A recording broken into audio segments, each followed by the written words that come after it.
আসসালামু আলাইকুম, আমি বেনজির বিনতে শওকত। আজকে নিয়ে এসেছি মজাদার চিকেন শাসলিক রেসিপি নিয়ে। চিকেন শাসলিক বানানোর জন্য আমার লাগছে 300 গ্রাম পরিমাণ মুরগির মাংস, 1 টেবিল চামচ মরিচের গুঁড়ো, হাফ টেবিল চামচ পরিমাণ আদা বাটা, হাফ টেবিল চামচ পরিমাণ জিরে বাটা, হাফ চা চামচ গোলমরিচের গুঁড়ো, লাগছে প্রয়োজন মতো লবণ, হাফ চা চামচ soya sauce, green capsicum, red capsicum এবং প্রয়োজন মতো পেঁয়াজ। সমস্ত উপকরণ আমি একে একে মিশিয়ে নিচ্ছি। আমি খুব ভালো করে মিশিয়ে নিচ্ছি। এরপর কিছুক্ষণের জন্য মেরিনেট করে নেব। আমি একটি তাওয়ায় তেল গরম করতে বসিয়ে দিয়েছি। তেলটা গরম হয়ে গেছে। আমি এই পর্যায়ে প্রতিটি উপকরণ শিকের মধ্যে গেঁথে নেব।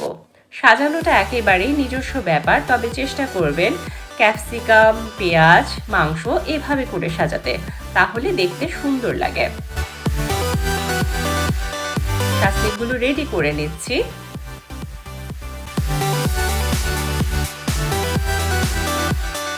একটা শাসলিক পুরোপুরি তৈরি। এখন একটি সস বানিয়ে নেব। সস বানানোর জন্য আমি একটি বাটিতে 1.5 টেবিল চামচ পরিমাণ টমেটো কেচাপ, 1.5 টেবিল চামচ পরিমাণ চিনি এবং 1.5 টেবিল চামচ পরিমাণ তেল নিয়েছি। সব উপকরণ মিশিয়ে সসটা রেডি করে ফেলেছি। সসটা এখন আমি ব্রাশ করে দিচ্ছি। শাসলিকের উভয় পিঠে আমি সসটা ব্রাশ করে দিচ্ছি। এভাবে আমি প্রতিটি শাসলিক তৈরি করে তার উভয় পিঠে সসটা ব্রাশ করে দিচ্ছি। সসটা ব্রাশ করলে একটা গ্লোয়িং ভাব আসে, তাছাড়া খেতেও একটা সুস্বাদু ভাব চলে আসে। সমস্ত শাসলিক আমি একই রকমভাবে তৈরি করে দিচ্ছি।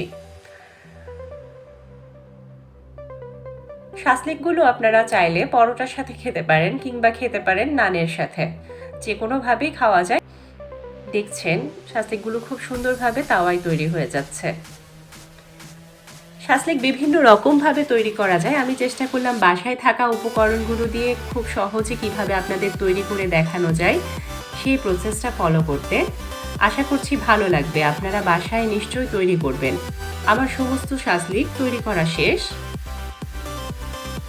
আরও কিছু বেঁচে আছে। এবার তুলে নিব। যেহেতু একটু পোড়া পোড়া ভাব চলে এসছে, কিন্তু মোটেও খেতে খারাপ হবে না, এতে আরো সুস্বাদু দেখায়।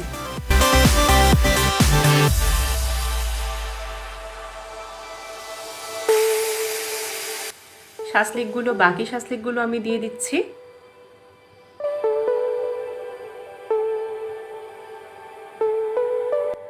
প্রতিটা শাসলিকই তৈরি হয়ে গেছে। আমি এবার তুলে নিচ্ছি। আমি কাছ থেকে দেখাবো। সমস্তটা তুলে নেওয়ার পর আমি আপনাদের কাছ থেকে দেখাবো।